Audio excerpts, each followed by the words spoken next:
Activists on the mainland. They were detained last month for planning demonstrations against sexual harassment.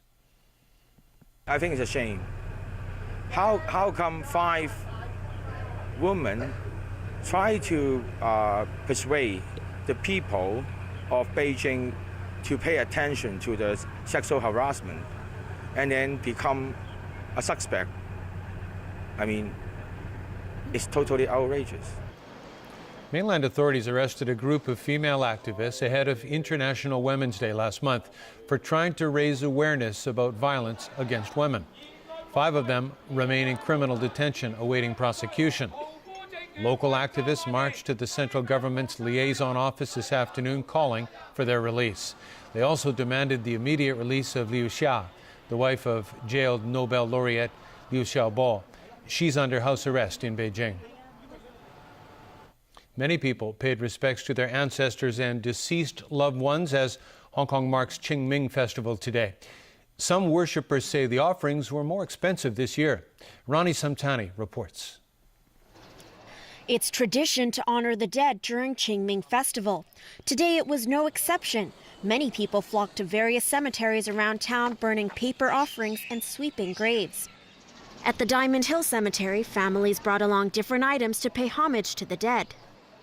Others went to Columbaria to remember their deceased loved ones. This year, Qingming Festival coincides with the Easter break.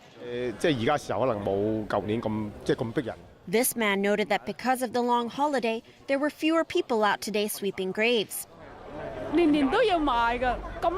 This woman said this year's offerings were about 10 to 20% more expensive than a year ago.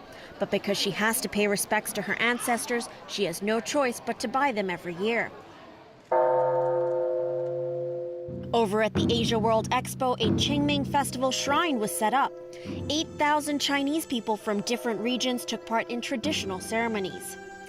Dozens of hill fires have been reported, including this one in Yunlong. The blaze broke out near a gravesite, sending gusts of smoke to nearby residential areas.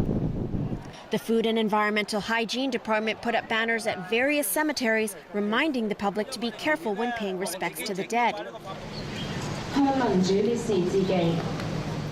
And over in Chim Sa Tsui, several groups placed wreaths outside the cultural center to remember those killed in the June 4th Tiananmen Square crackdown in 1989. Members of the Hong Kong Alliance in support of patriotic democratic movements in China, the League of Social Democrats, and the Tiananmen Mothers observed a minute of silence in memory of the victims. Members of the public also took part, placing flowers to pay their respects on this Qingming Festival. Ronnie Samtani, TVB News. A public swimming pool in Tsuen Wan closed this afternoon due to a shortage of lifeguards. It is understood that many of them took sick leave to protest against what they describe as a manpower shortage. A number of people arrived at Shingmun Valley Swimming Pool only to find out that it was closed. The Leisure and Cultural Services Department said due to an insufficient number of lifeguards on staff, the pool had been temporarily closed until further notice to ensure safety. 7 lifeguards were supposed to be on duty this afternoon, but only 1 turned up. A union group said it met the department last month to discuss increasing the number of staff, but that the 2 sides failed to reach a consensus. To Malaysia, where the Prime Minister's chief of staff and a former ambassador to the United States were among 6 people killed in a helicopter crash. Witnesses say the chopper exploded in midair last night before it crashed near Kuala Lumpur. The helicopter was carrying guests back from a wedding reception for the daughter of Prime Minister Najib Razak. Fighting back to tears, Najib vowed to leave no stone unturned when investigating the cause of the crash. The other 4 killed were identified as a businessman, the pilot, co-pilot, and a bodyguard. All 6 bodies have been recovered from the wreckage. Former Cuban leader Fidel Castro has made a rare public appearance. State-run